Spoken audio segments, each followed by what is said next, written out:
We're here at the 12,000-year history park in KC, South Carolina.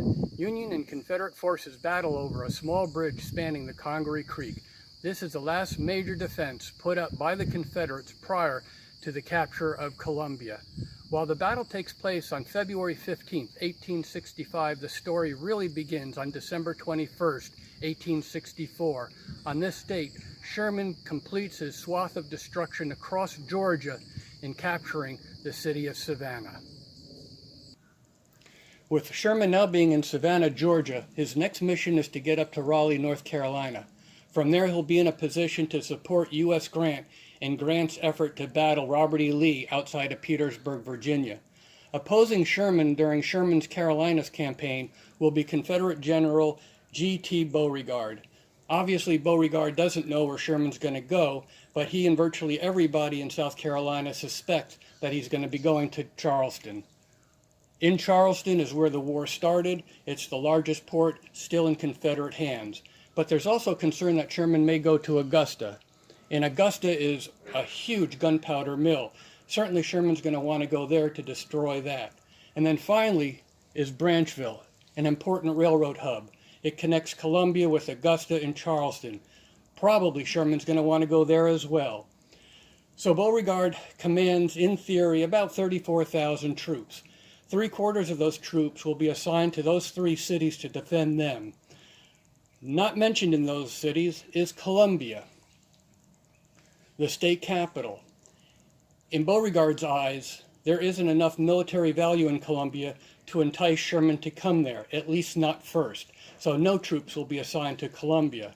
However, shortly after that, at the insistence of Governor McGrath, Robert E. Lee decides to send a division of about 800 cavalry under the command of Wade Hampton down to Columbia to help protect the state capital. The balance of the troops, about 8,700, will be down in the lower coastal area. They are to stay in front of Sherman. Wherever Sherman goes, they are to be there waiting.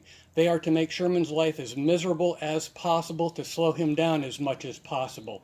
And they are pretty successful at it. They'll be doing things like cutting trees down to block roads. They'll be destroying dozens upon dozens upon dozens of bridges, most of which will have to be rebuilt in order for the Union Army to proceed.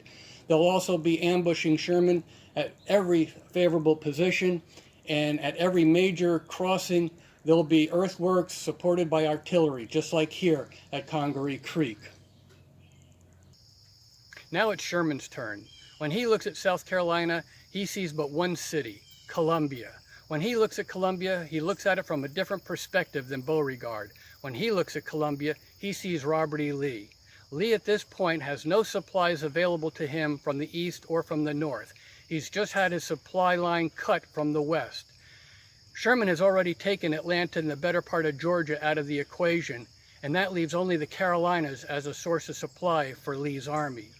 Sherman knows that if he can capture Columbia and destroy the three railroads that terminate there, he will be able to isolate not just Columbia, but Charleston and Augusta. Sherman is concerned that Beauregard will have a substantial force in Columbia, perhaps as many as 15,000 soldiers. While Sherman won't run from a battle, he would just as soon avoid it. And he's going to try to trick Beauregard into removing those troops from Columbia. February 1st, and Sherman is ready to start his march. It's been delayed for almost 3 weeks from rain. It has rained 28 of the first 45 days. Rivers and streams are overflowing their banks. The roads are a muddy mess. But he starts, and what he's going to do is divide his force into two wings. The left wing is going to run parallel to the Savannah River, aimed towards Augusta, with the hope that that will draw troops out of Columbia to defend Augusta. The right wing will be moving in the general direction of Branchville and Charleston. Once they cross the Salkehatchie, a small force will be left behind, hopefully locking in all those troops so they can't come to the rescue of Columbia. For the first 12 days of the march, virtually everybody in South Carolina still thinks Sherman is going to be going to Charleston. They expect at any minute he's going to do an about-face and head in that direction. But on the 12th, they realize Sherman isn't turning around, and panic starts to set in Columbia. People start to riot, start looting stores. It becomes general mayhem in Colombia. On the 15th, Governor McGrath declares martial law. The Confederate forces have been given orders to evacuate Colombia, and the Battle of Congaree Creek is about to begin.